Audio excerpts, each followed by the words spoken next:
ruim. Olha o que diz o livro de Isaías, capítulo 38, versículo de número 1. Isaías 38, a partir do versículo 1, diz assim: naqueles dias Ezequias adoeceu de uma enfermidade mortal, e veio a ele o profeta Isaías, filho de Amós, e lhe disse: assim diz o Senhor, põe em ordem a tua casa, porque morrerás e não viverás. Feche teus olhos. Soberano Deus e eterno Pai, estamos na tua presença, ó Deus, para louvar o teu nome neste tempo em que o Senhor nos escolheu para sermos bênção e sermos abençoadores, provocadores de milagres. Pai querido, que o Senhor venha, meu Deus, agora nos nutrir com esta palavra que nós lemos, nos ensinando, meu Pai, a cada dia a buscarmos a tua presença e fazermos o que for necessário para nos mantermos de pé. Fala conosco, conceda os dons espirituais, palavra de conhecimento, palavra de sabedoria, discernimento de espírito. Nós esperamos a tua resposta, em nome de Jesus. Amém? Primeiro dia da semana, conforme o Guilherme falou, faz toda a diferença nós buscarmos a Deus, a presença de Deus no primeiro dia da semana, porque nós podemos colocar como a casa em ordem. Quando fala assim para colocarmos a casa em ordem, alguém fala assim: puxa, lá vem uma palavra dura, lá vem o sarrafo, como que é? Lá vem o chicote. Nada disso. Jesus nos ama, diga para o Senhor te ama. Amém? E por Ele nos amar, Ele nos corrige, Ele nos instrui. É mais fácil para um filho receber uma repreensão do que o pai dar uma. Porque às vezes o pai não quer repreender o filho. O pai não quer deixar o filho triste.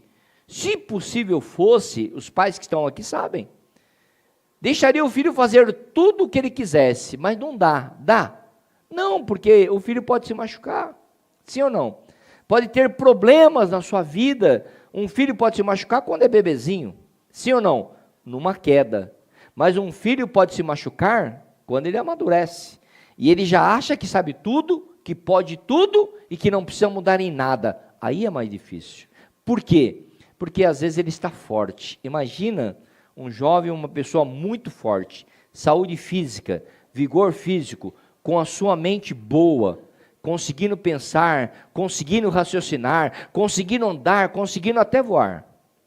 Para você falar para uma pessoa nesta condição, que ela precisa ter alguma mudança e que precisa colocar a casa em ordem, a pessoa vai reagir no mínimo de uma maneira negativa, não com aquele que fala, mas na sua própria vida. Porque quando nós recebemos uma palavra que nos orienta a ter alguma mudança, é porque Deus está olhando para nós com carinho, está olhando para nós com amor, porque Deus nos ama. Amém? Rei Ezequias adoece, próximo da morte. Muitas pessoas só pensam na vida quando elas estão próximo da morte. Mas nós que estamos com saúde, você pensa em morrer? Quem pensa em morrer aqui? Ninguém pensa em morrer.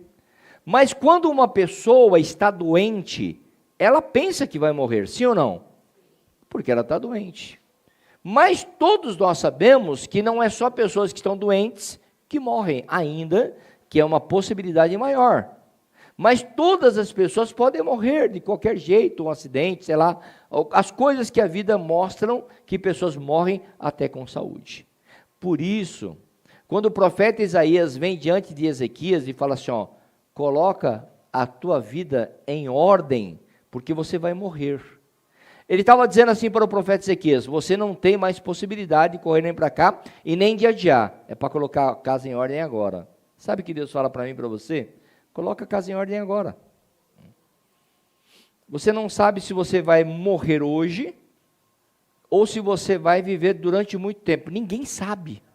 Ninguém sabe o dia exato que nós vamos morrer. Então nós vivemos e colocarmos a casa em ordem é agora. É nesse exato momento. É vivermos o melhor para nós mesmos.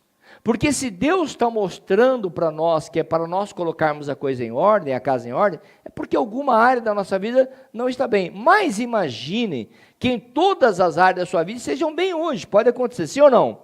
Você está andando bem no teu casamento, na sua casa, na sua família, na sua vida intelectual, na sua vida sentimental, na sua vida conjugal, na sua vida empresarial, na sua vida profissional, na sua vida financeira.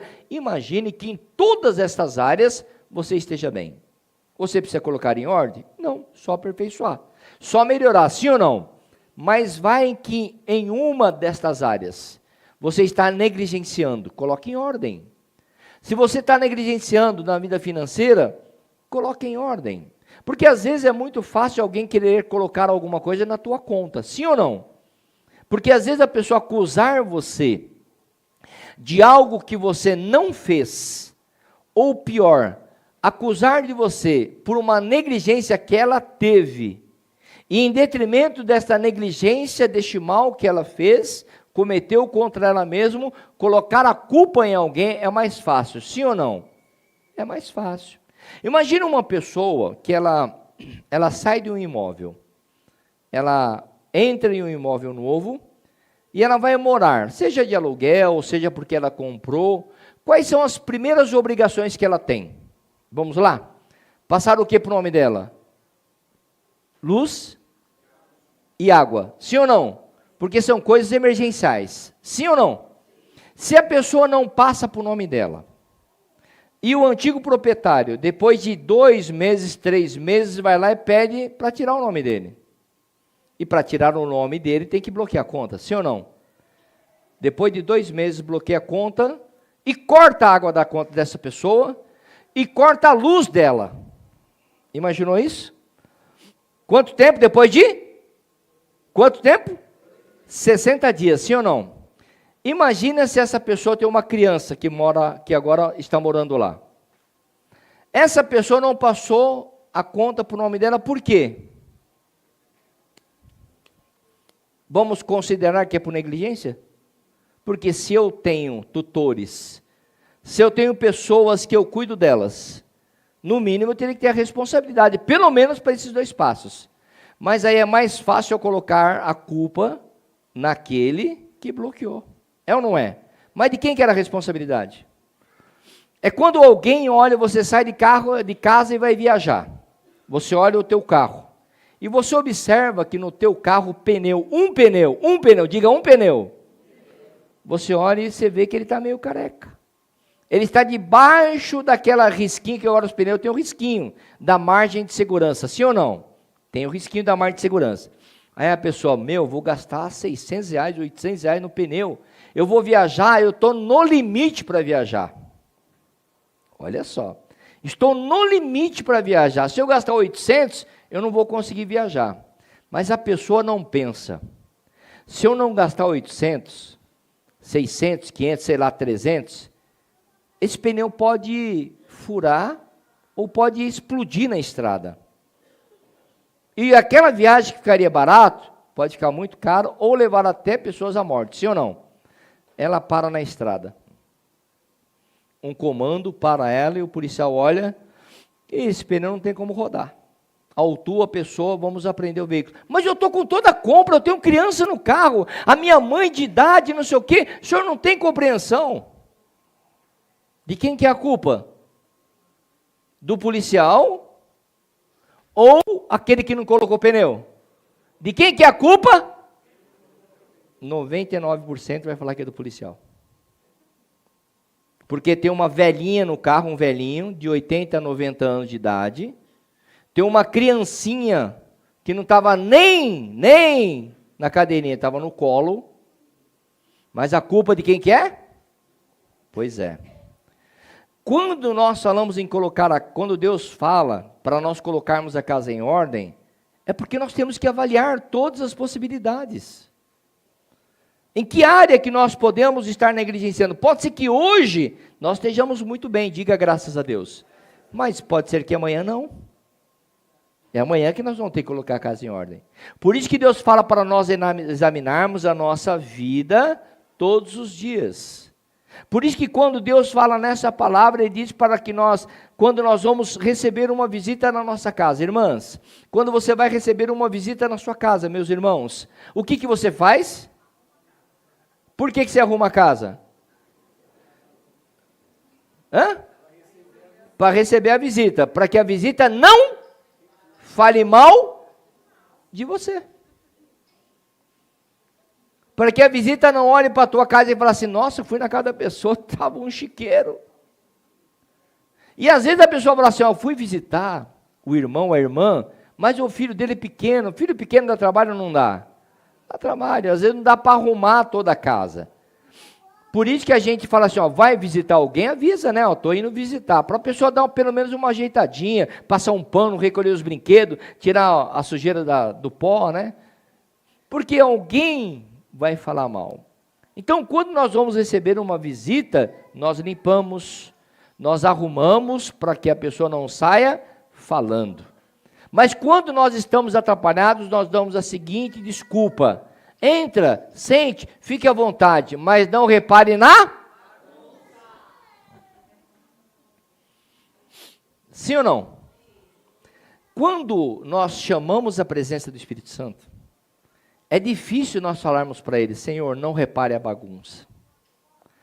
A bagunça que nós às vezes fazemos na nossa vida espiritual. Não orando, não lendo a palavra, não buscando aquilo que Deus nos chama para buscarmos. Por quê? Porque às vezes dá trabalho.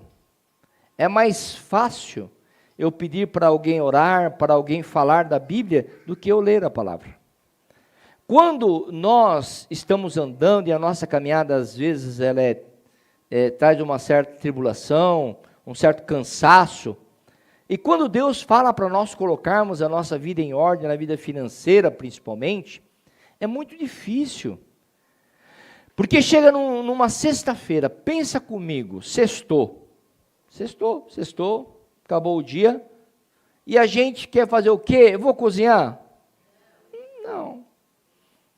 Vamos comer uma pizza? Acabou o tempo da pizza de R$20, quem lembra? Eu passei em frente a uma pizzaria um tempo, e eu vi lá a pizza a R$26. Falei, R$26? Conversando com meu cunhado, com o pessoal, vamos comer uma pizza? Vamos. Passei no lugar, vi a pizza a R$26. Falei, vamos comprar 4. R$26, comprar 4 pizzas? A gente vai comer até acabar toda a fome do ano. Quando chega a pizza, meu Deus do céu. Você corta, aí você vai comer, você coloca na boca e fala... Pessoal, é o seguinte, finge que está boa e come. Ou pizza ruim, ou negócio ruim. Nós queremos coisas boas. Quem gosta de coisa ruim, levanta a mão. Te peguei. Foi por osmose, né? Perdão. Todos nós gostamos de comida boa, pizza boa. Mas quanto custa uma pizza boa? Né? 50 para cima. Uma pizza mais ou menos 80. Uma pizza boa 120. É o que a gente vê o preço. Sim ou não? Se você tivesse dinheiro, qual que você escolheria? A mais ou menos ou a melhor? A melhor. Mas às vezes nós não temos dinheiro. Mas nós queremos é onde nós desarrumamos a nossa vida financeira. É mais fácil pular uma sexta-feira e deixar para outra e comer uma pizza melhor, do que você comer naquela sexta-feira uma pizza melhor e ficar cheio de conta para pagar. Sim ou não? Coerência. Mas às vezes a barriguinha aguenta, eu quero uma pizza, e ela fica falando toda hora, come uma pizza, quem gosta de pizza? Eu estou falando para quem gosta de pizza. Eu, se fosse a minha escolha, eu comeria pizza todo dia. Eu gosto de pizza demais. Só que a idade que eu já tenho, não dá para comer pizza todo dia, senão eu vou morrer antes do tempo. Agora, nós temos que ser coerentes na nossa vida financeira. E é um momento que nós temos que colocar a casa em ordem. Colocar a casa em ordem na vida financeira é fácil ou é difícil? É muito difícil. Porque nós queremos comer bem, nós queremos viajar bem, nós queremos sair bem, nós queremos um carro bom. Colocar a vida financeira em ordem é muito difícil. Então nós precisamos da ajuda de quem? De Deus. Colocar a vida sentimental em dia é fácil? Não é. Porque você está com uma pessoa em que a Bíblia ensina que nós temos que amar a pessoa e não esperar o amor que ela dá. Ah, mas eu quero que a pessoa me ame, eu quero que ela faça tudo por mim, mas a Bíblia diz que eu tenho que fazer por ela. Então há um momento que nós precisamos visualizar como colocar essa vida em ordem. Por que que nós devemos colocar a vida em ordem? Por quê? Em primeiro lugar, porque o Deus da Bíblia é um Deus de ordem.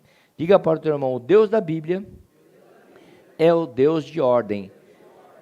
Qual então, ou qual o momento que nós, por que nós devemos colocar a nossa vida em ordem? Porque o Deus da Bíblia é um Deus de ordem. Gênesis capítulo 1, versículo 3 em diante.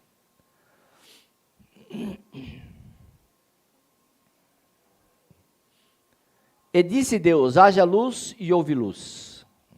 E viu Deus que era boa a luz, e fez Deus separação entre luz e as, somente até aí, até o versículo 21, fala sobre a ordem que Deus coloca sobre as coisas. No capítulo 2, versículo de número 7, coloca por favor, Gênesis 2, 7, e formou o Senhor Deus o homem do pó da terra, soprou às suas narinas o fôlego da vida, e o homem foi feito alma. E se você continuar lendo, você vai ver que Deus, o Deus da criação, é um Deus de ordem.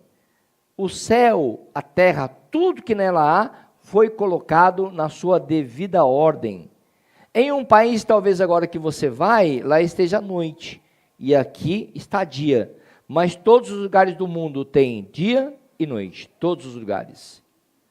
Alguns lugares a noite é um pouco mais clara do que aqui. Mas todos os lugares do mundo há dia e noite. Na formação do homem, quando Deus formou o homem, ele viu que na formação do homem faltava vida. O homem não tinha vida. Então ele vai agora e sopra sobre o homem o fôlego de vida. Por que que nós precisamos colocar a nossa vida em ordem? Colocar a nossa casa em ordem? Porque tem pessoas que não estão mais vivendo. E por que que às vezes a pessoa chega ao ponto e falar assim, uma coisa muito ruim, eu não quero mais viver. Pessoas que vocês já viram, que desistiram da vida, ou querem de alguma forma mudar a vida do seu jeito. Você viu como aumentou a quantidade de pessoas que são acumuladoras? A pessoa acumula de tudo. Ela passa na rua e vai trazendo as coisas para casa. O que será que passa pela cabeça dessa pessoa? Não dá nem para a gente entender. Não dá nem para a gente compreender. Às vezes nós nos tornamos acumuladores, não de pegar os lixos da rua, ou animais de rua, e levarmos para dentro de casa. Mas nós passamos a acumular coisas que nós não temos necessidade de tê-las, trazendo um problema financeiro.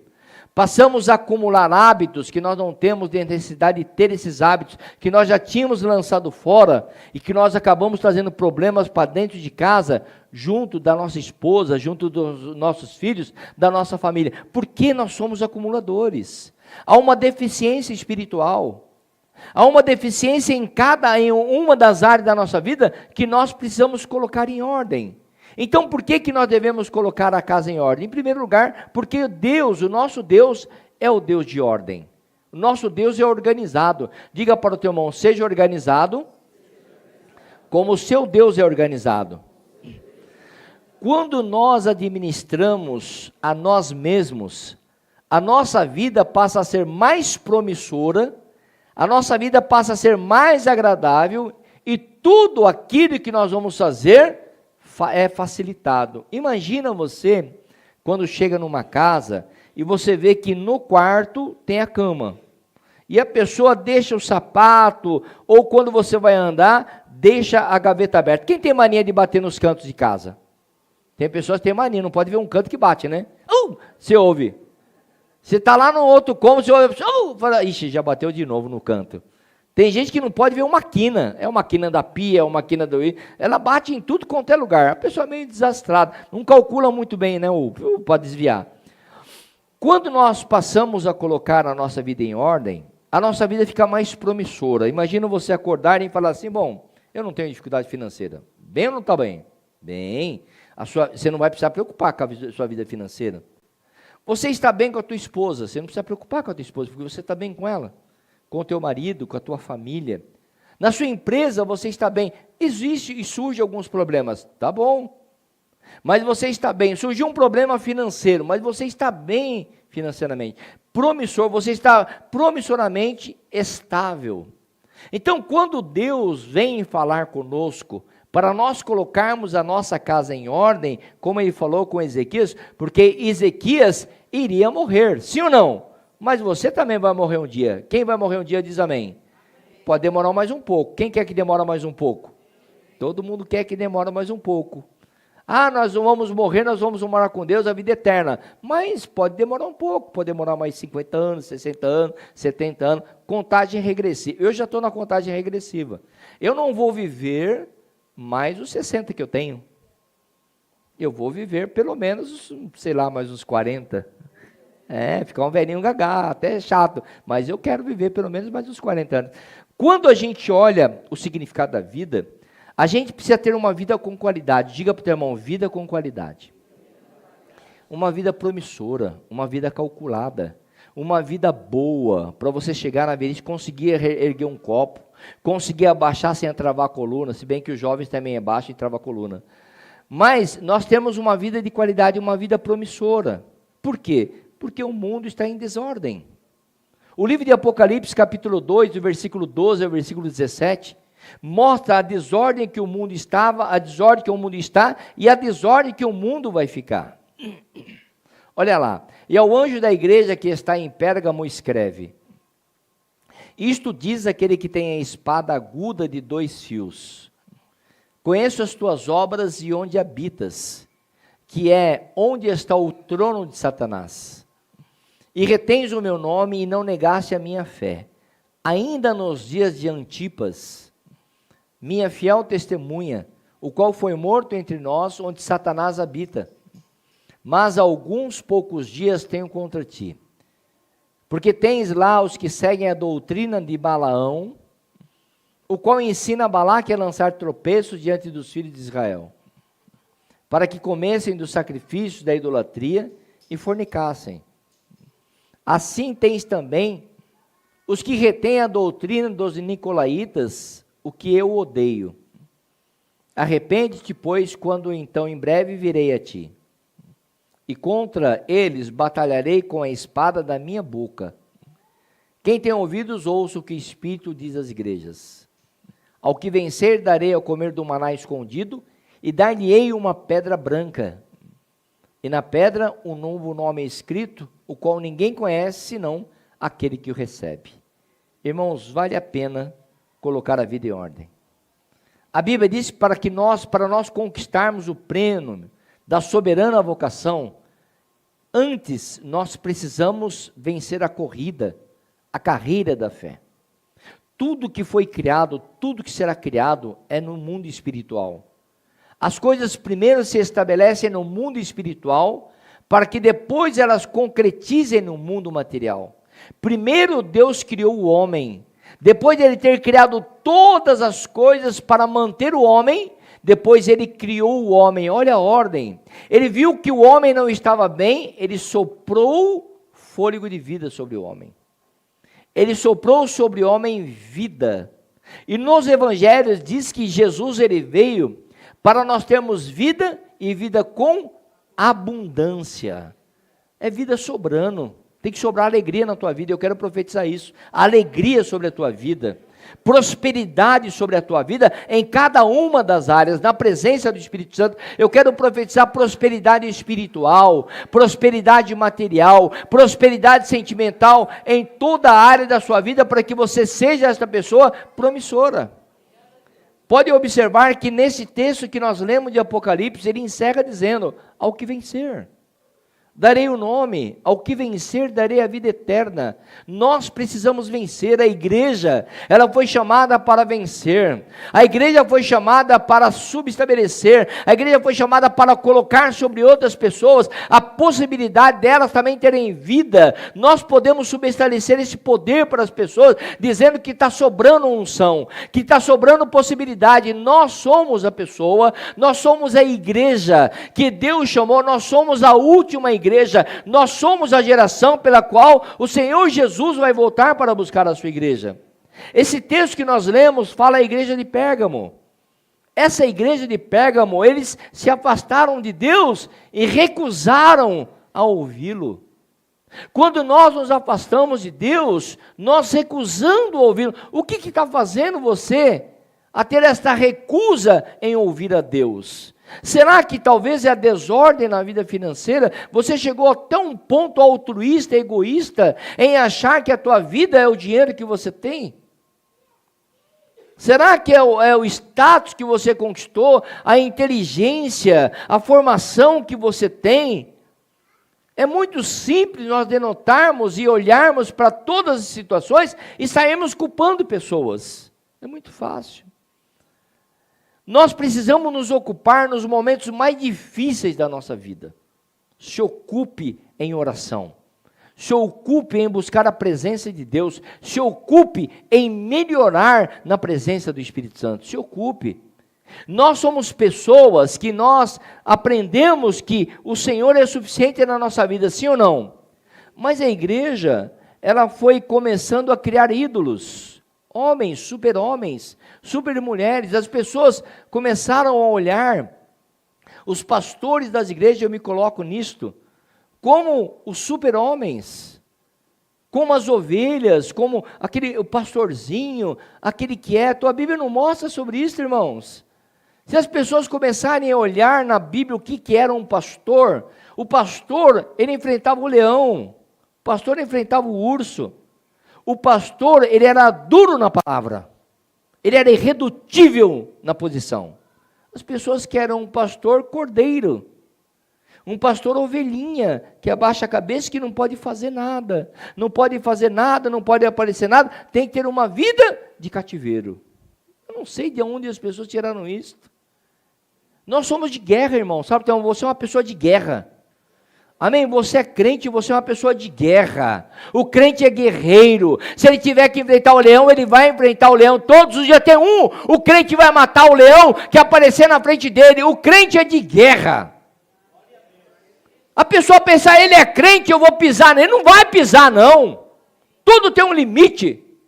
A Bíblia ensina que tudo tem um limite. O casal tem que se entender, sim ou não? Porque é muito fácil eu chegar para minha esposa e falar assim, mas você é crente. Tem muita mulher, tem muita esposa de marido que não é crente, e o cara joga na cara dela, mas você é crente, mas você não é, eu vou para o céu, você vai para o inferno. Vão para a igreja? Não, você vai para o inferno. E às vezes a pessoa fica se subjugando, fica se doutrinando sobre aquele que não tem a palavra, e fica se submetendo a um jugo. Enquanto Deus nos chama para sermos livres, digam amém. Na nossa vida financeira a mesma coisa. Você não tem que se submeter àqueles que querem te escravizar. Se prepare, faça cursos, melhore a sua vida profissional, prepare a tua empresa para não ficar preso em um contrato onde pessoas começam a mandar até dentro da tua empresa. Não, esteja preparado para que você possa fazer as mudanças necessárias. Então, quando Deus fala para colocar a coisa em ordem, vai muito adiante. A igreja de Pérgamo, ela recusou ouvir a Deus, ela recusou ouvir a doutrina. Então a pessoa está simplesmente andando porque um fez. Imagina uma pessoa que ela pensa assim, ó, um está fazendo e não está acontecendo nada. Olha só as pessoas. A pessoa está adulterando, não está acontecendo nada. A pessoa está roubando, não está acontecendo nada. A pessoa está sendo desonesta, não está acontecendo nada. Aos teus olhos. Mas aos olhos de Deus já aconteceu. O rebelde, aos olhos de Deus, o Senhor julga, e o julgamento de Deus é determinado. Quando Saul começou a se rebelar, o que Deus fez? Rejeitou Saul. O Senhor chegou no mundo espiritual e falou assim, ó, eu tenho rejeitado Saul, e agora vou colocar outro rei no lugar de Saul. Pronto. Você não tem que ficar debaixo de obediência de uma pessoa que está rejeitada. Você tem que obedecer os princípios da palavra de Deus, sim ou não? E nós, quando colocamos a nossa casa em ordem, nós aprendemos esses fatos. A igreja de Pérgamo, o Senhor estava começando a rejeitar aquelas pessoas, porque elas estavam se recusando a ouvir a palavra de Deus. Porque um dia nós iremos morrer. Fala para o teu irmão, um dia você vai morrer. Nós só não sabemos como. É uma realidade que nenhum de nós devemos deixar de pensar. Que o nosso dia também vai chegar. E a morte é um caminho sem retorno. Algumas pessoas falam assim, mas eu terei outra oportunidade. Uma religião fala que eu terei outra oportunidade. Outra religião fala, mas o livro de Hebreus, capítulo 9, versículo 27, ele diz assim, enquanto ao homem compete morrer uma única só vez. Depois disso, segue só uma vez. Ninguém vai morrer duas vezes, é uma vez só. E não adianta achar que você vai voltar depois num cachorrinho, que alguém vai te adotar, que não vai acontecer. Não vai acontecer. Vai voltar num gatinho, não vai acontecer. Vai morrer só uma vez. Então o tempo do juízo é agora. É agora que a gente tem que pensar em todas as coisas. É agora que você tem que pensar em melhorar de vida. Diga, ter vida melhor. Diga, ter vida em abundância. Mas qual a casa que nós devemos colocar em ordem? Pergunta para o teu irmão, qual casa que tem que colocar em ordem? A casa onde a gente mora. Paulo, ele fala, a epístola de Paulo ao Timóteo, ele ensina exatamente sobre as qualificações ao episcopado. Se estiver em ordem, o Espírito está lá. É o triste exemplo de Ló. Se uma pessoa, o Senhor fala lá a Timóteo, quem deseja episcopado, excelente obra deseja. Mas quando a pessoa, ao receber uma incumbência da parte de Deus, ela precisa cuidar da sua vida espiritual. Porque se a pessoa cuidar da sua vida espiritual, tudo vai estar bem. Há um momento na vida de Ló que não souberam cuidar muito da vida espiritual e colocou toda a família em jogo e teve um problema. Há uma lição muito forte da casa de Zaqueu, onde Deus pôde mudar a casa de Zaqueu, e Deus mudou a minha casa e pode mudar a tua também, amém? A tua família pode ser muito abençoada da parte de Deus, e nós podemos cuidar da nossa casa como corpo físico. Em 1 Coríntios capítulo 6, versículo 19, fala que nós podemos e devemos cuidar do nosso corpo físico. Olha o que está escrito, ou não sabeis que o vosso corpo é templo do Espírito Santo, que habita em vós, proveniente de Deus, e que não sois de vós mesmos. Ou seja, as coisas que contaminam o corpo, elas não devem entrar. Nós só devemos fazer coisas que ajudem o nosso corpo a melhorar, para que o teu corpo seja sadio, para que você possa ter uma vida de qualidade, para que você possa realmente viver. É muito ruim você não conseguir viver. Sabe aquele dano que você tem no corpo, que às vezes uma pessoa que fumou a vida inteira, viveu a vida inteira. Eu estava vendo entrevistas de duas pessoas esses dias, eu via uma fala do Chico Anísio, e a pessoa perguntava para ele, do que você se arrepende, de toda a sua vida? Ele falou assim, eu não me arrependo de quase nada, mas uma só eu me arrependo, de ter fumado. Né? Todo mundo sabe, ele viveu os últimos dias dele, os últimos anos da vida dele, muito ruim, porque o pulmão dele estava comprometido e não tinha cura. Viveu, não respirava direito, não falava direito, não andava direito. E um outro cantor, esses dias aí, eu ouvia ele falar que ele teve um problema de pulmão, canta, né? E não podia cantar, porque o pulmão dele estava comprometido, porque agora é moda, umas pessoas fumam cigarro, não vai fumar cigarro, e vai fumar aquele eletrônico, né? Sem a pessoa imaginar. No câncer de mucosa de boca, eu já atendi pacientes, no tempo de estágio, em que olhei para a pessoa e falei assim, olha, eu não quero te assustar, mas procure um especialista tal, você fuma? Fumo, não, mas eu parei de fumar, só estou com aquele eletrônico. Falei, então eu vou recomendar a você que você pare, você está com uma mancha significativa no teu palato. Isso pode ser um indício de câncer, então procure um especialista, mas você pode ter problemas. Eu vi essas duas pessoas falando muito sobre isso, porque não cuidaram do corpo. E não cuidar do corpo também é pecado. Exagerar no cuidado também é pecado. Por isso que a Bíblia fala sobre moderação. Diga assim, moderação. eu não vou deixar de comer algumas coisas que eu gosto, porque alguém disse que eu não devo comer. Se eu estiver com a minha vida, você faz todos os seus exames. Imagina, né? A pessoa faz os exames dela, igual um amigo que chegou esse dia, fiz todos os exames, e ele passou por um momento muito difícil, e ele falou assim, está tudo em ordem. Eu falei, maravilha, agora você já pode morrer com saúde. É melhor a gente morrer com saúde, sim ou não? Porque quando a gente for, a gente fala, Jesus, eu guardei o corpo que eu tinha. Então morrer com saúde é muito melhor. Cuidar, nós temos que aprender a cuidar de nós. Você tem que aprender a cuidar de você da mesma forma como as pessoas cuidam da sua vida. Amém? Tem bastante gente que cuida da sua vida, sim ou não? Tem bastante gente que cuida da sua vida. Aprenda a cuidar da sua casa, do seu corpo físico, como essas pessoas cuidam da sua vida. Casa espiritual. Jesus, ele fala no livro de Provérbios 23, 26, ele fala assim, dá-me o teu coração, filho meu. O nosso coração, os nossos desejos, olha lá, os nossos sentidos, se nós dermos o coração, olha lá, e os teus olhos observem os meus caminhos. Se nós dermos o nosso coração para o Senhor, o nosso coração, no sentido de alma, por onde entra o sentido da vida são os olhos. A pessoa cobiça o que os olhos dela vê, o que a mente dela já conhece.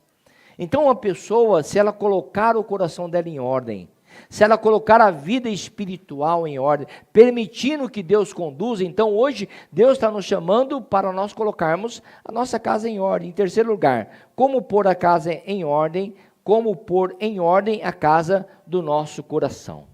Como pôr em ordem a casa do nosso coração. Você já ficou com ódio de alguém? Já. Sabe quando nós vemos que nós ficamos com ódio? Quando a gente vai assistir um seriado de TV, eu sempre falo desse seriado que eu acho ele bastante interessante. A Casa de Papel, quem já assistiu? Quantos aqui torceram por eles? Dá certo. Os caras são do bem ou do mal? Eles estavam fazendo o quê? Roubando. Olha como o nosso coração é perverso. Você começa a ver aquilo ali e falou, esse cara tem que dar certo, ele é muito bom. E o cara é bandido, mano. E a gente torce para ele. Quantas vezes a gente está assistindo um filme e a gente está torcendo para o bandido dar certo e para o mocinho dar errado? Nosso coração está corrompido. Sim ou não? E quando a gente está com tanto ódio no coração, e que fala para mim, se essa pessoa morrer, não vai fazer falta. É claro que às vezes não vai fazer falta, mas a gente precisa falar essas coisas? Pensa que é melhor, não fale. Porque quando está no pensamento, é entre você e Deus. Quando você fala, você está transmitindo a ideia para outras pessoas. Então nós podemos colocar em ordem a casa do nosso coração, tirando o lixo do ódio, tirando o lixo dos maus pensamentos, das lembranças torturantes. Sabe uma lembrança que você tem da tua vida, do passado, alguma coisa que não foi bom e aquilo tortura você ainda, que deixa você com raiva? Sabe quando você começa a pensar e você está sozinho pensando, daqui a pouco você começa a ficar com ressentimento e parece que voltou aquele momento que você, mas eu já perdoei. Por que está isso? Porque você está nutrindo. Isso é tirar o lixo do passado. Nós temos que tirar, nós temos que remover do nosso coração algumas coisas que estão fazendo com que a nossa vida não ande. A nossa vida fica freada por conta de alguns acontecimentos ou de algumas pessoas que não tem mais nada a ver com a tua vida. Você já está tão longe dessas pessoas, você não tem mais convivência com ela, até quando alguém fala delas para você, você fica irado. Você já liberou perdão. Só que trazer à memória aquilo que te faz ou que te fez alguma coisa ruim é tortura. E essa tortura, às vezes nós fazemos conosco mesmo. Quando nós permitirmos alguém trazer notícia de pessoas que um dia foi o mal da nossa vida. A pessoa traz uma notícia para você, mas ela foi um mal na tua vida. Eu não quero saber disso daí. Eu não quero saber dessas pessoas. E o que você falou? Para mim essas pessoas morreram. É o que a gente fala, sim ou não? Nosso coração está amargurado. Então, a Bíblia diz, se não concordar para não dar os dois juntos, não anda mais junto e está tudo bem, está tudo certo. Então, nós precisamos deixar que Deus transforme o nosso coração por completo. Louve ao Senhor com o teu coração. Exalte o nome dEle, Ele vai se agradar.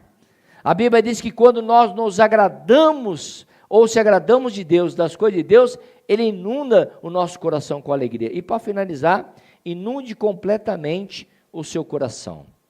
Inundar. Imagina o teu coração inundado com a presença de Deus.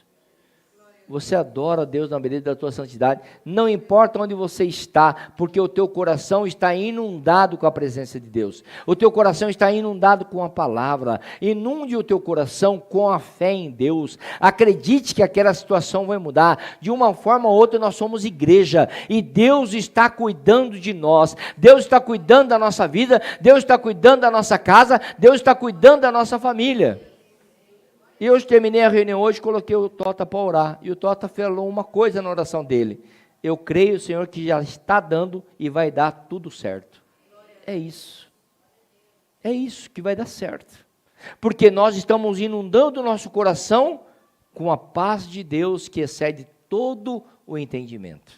A Bíblia diz que essa paz do Senhor, que excede todo o entendimento, ela cuidará do nosso coração.